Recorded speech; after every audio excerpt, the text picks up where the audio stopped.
The Saints lost again. 34-10 was the final in LA. It was not nearly that close. The Rams stopped the Saints 3 and out, and then went right down the field for a touchdown in which Matt Stafford did not throw an incompletion and never looked back in that 34-10 rout of New Orleans. And as I was watching the game on Sunday, it just kind of became evident to me that I was looking at something that I didn't need to talk about the game on Monday. And that's not the way I entered the day on Sunday. I entered the day on Sunday going, okay, this matchup is terrible, but it is a new quarterback. It's the start of potentially a new era. This is a segment I did last week. I don't have high hopes for this, but it is possible that you're going to find a spark here. You're going to find something to push off the dock. And I want to be very clear. The point of this segment is not going to be to disparage Tyler Shuck and call him a failed draft choice. That's not it. But something has become abundantly clear to me over the course of this start to the Saints season. We're 9 games in, you're over halfway. And we spend all this time talking about the quarterback. Should it be Rattler? Should it be Shuck? Rattler does this, Shuck does that. Rattler was drafted by them, Shuck was drafted by them. Here's all the training camp reps, and this is what Rattler did, and this is what Shuck did, and here's the preseason. Here's Shuck's stats, here's Rattler's. Well, they're going to go with Rattler. When should they switch to Shuck? And that's a reasonable conversation to have. It is vital in the National Football League to come up with a franchise quarterback, and the Saints are searching for one. So for us to have had those conversations is correct. It is no longer the most important conversation to have. Some have been on this boat for a while. I'm now firmly on it. We don't need to talk as much about the Saints quarterback. Here's what we need to talk about. The Saints have sunk a ton of resources into their offensive line.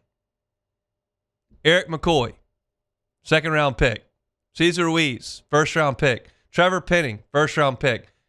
Kelvin Banks, first-round pick. Taliesin Fuaga, first-round pick. They're not any good on the offensive line. They're not. They don't run block well. They don't pass block well. They don't control the point of attack. They get penalties. They're bad on the offensive line. I think Banks could be a good player.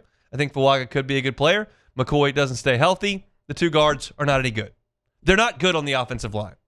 They've sunk a ton of resources into their defensive backs.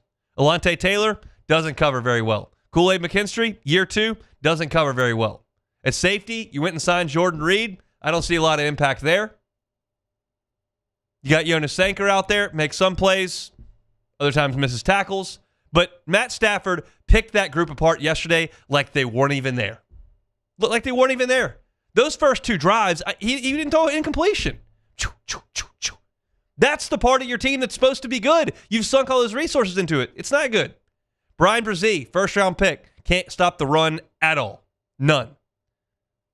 Your wide receivers do not make plays. They drop balls every single week. Juwan Johnson couldn't come up with one yesterday. Olave does it pretty much weekly. You cannot run the ball at all. Can't run at all. I have gone through the entire roster outside of the quarterback and an aging linebacker in Demario Davis. I've gone through the entire... It's all bad. There is not a single position group on this entire Saints roster that is even approaching league average. Not one. Not one. You can look at Pro Football Focus for grades. You can look at statistics. We went through all the statistics last week. Saints, offensive line, running the ball. It's all awful. Statistic after statistic, grade after grade. ESPN Advanced Analytics, the record of 1-8. This roster is awful. And the worst part about that, you can have a bad roster. It's a rebuild. We've talked about it. The worst part about it is the group that put this roster together, that identified Cesar Ruiz, that identified Trevor Penning, and identified Chris Olave and Alontae Taylor and Kool-Aid McKinstry and Brian Brzee and all these guys that represent maybe the worst roster in the NFL. The group that put that together, Loomis, Ireland, Harley, the whole front office, they're the ones in charge of getting the Saints out of this. Why would anyone believe that's a realistic possibility? That's what Gayle Benson would have to sell you. That, hey, we got guys in charge that are going to do a good job. Oh, really? Look at the roster. It's not just figuring out a quarterback. It's not that you've got a first-year head coach that's finding his way. You're not good anywhere. And that's become so apparent in watching this team week after week. The Bears ran it down the Saints' throat whenever and wherever they wanted to. Just wind sprints down the field. Yesterday, Matt Stafford had a cup of coffee every time he caught the snap and then threw it to somebody that was wide open. You don't do anything well on defense. Offensively, yeah, like you've got quarterbacks who are reading elementary coverages and they're dumping the ball off and checking it down and you're not explosive, but you can't run the ball to help them. You don't block to help them. Your wide receivers can't help them. Your overpaid tight end drops the ball every week. Every single position group on this team stinks. And that is such an indictment on the personnel department above Kellen Moore. And these are the guys that are in charge of getting you out of it. Because make no mistake, like the only way the Saints can get out of this is if you draft well and spend money properly. And this group drafts poorly and spends money horrendously. It's you have no chance. I didn't do this segment in August when it was the same roster. I did not do this segment in September when it was the same roster.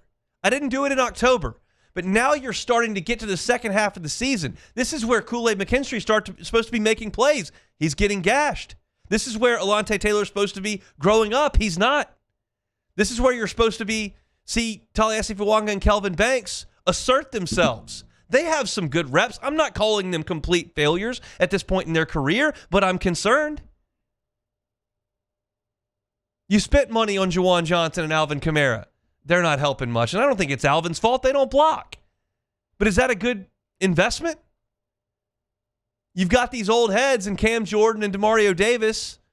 They're moving on. Tyrann Mathieu just did. What are you replacing them with? I don't know. Chase Young's the only guy on this roster that is playing at a super high level. He's it. Chase Young is the only bright spot on the entire roster. That's the problem. It's not that Tyler Shuck had a pretty sad day yesterday. It's not that the Rams smoked the Saints. The Rams are really good and the Saints stink. It's not that you're 1-8, but when you watch the product on the field and then you understand that the only way that it's going to get better is if the people that destroyed this rebuild it, that's not going to happen. And you've got an owner who I don't believe cares. I don't think she cares. I've never spoken to Gayle Benson. She never talks to the media. So there's no hard and fast line from her that I can go off of. But no organization is run like this. No organization bottoms out, consistently doesn't make the playoffs, embarrasses himself to the 1-8 record, which is the worst in the NFL, and there's nobody that suffers any consequences for it above the head coach. No one else in the NFL operates like that. Everyone else makes changes, tries to do things differently. The Saints like, oh, well, back in 2009, that was 16 years ago, by the way. Back in 2009, we were really good. We were awesome in 2009. Then there was a run there in the 2010s, and right there in the late teens, we had a heck of a team. Yeah. You had a Hall of Fame quarterback and a head coach that was making personnel decisions, and those guys propped up an organization of what is essentially now going to be looked at as failures. I don't have another way to look at these guys.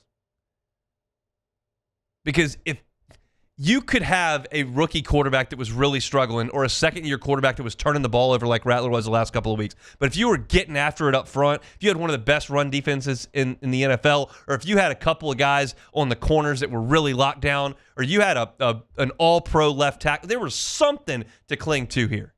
You've got nothing. There's nothing to cling to in New Orleans, and it's because of Mickey Loomis. And I waited on this, and I didn't have – it was not in my mind like I'm going to do this when this is coming. I just wanted to watch it play out. I don't see anything New Orleans does that is even league average, and Mickey Loomis is in charge of the entire roster. And for an ownership group / owner to look at that and suggest, oh, we'll just keep it rolling. Come on, Mick.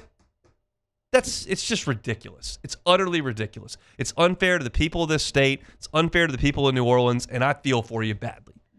Y'all know, like, I'm not in the foxhole every Sunday with y'all. It's like I can't speak to it in the same way that I speak about LSU. But I can call it what it is. And this is an embarrassment, and the hope that this is going to get a lot better is fleeting. And that's sad, because it is a proud, proud state and a proud, proud city. And right now, there's just nothing to be proud of.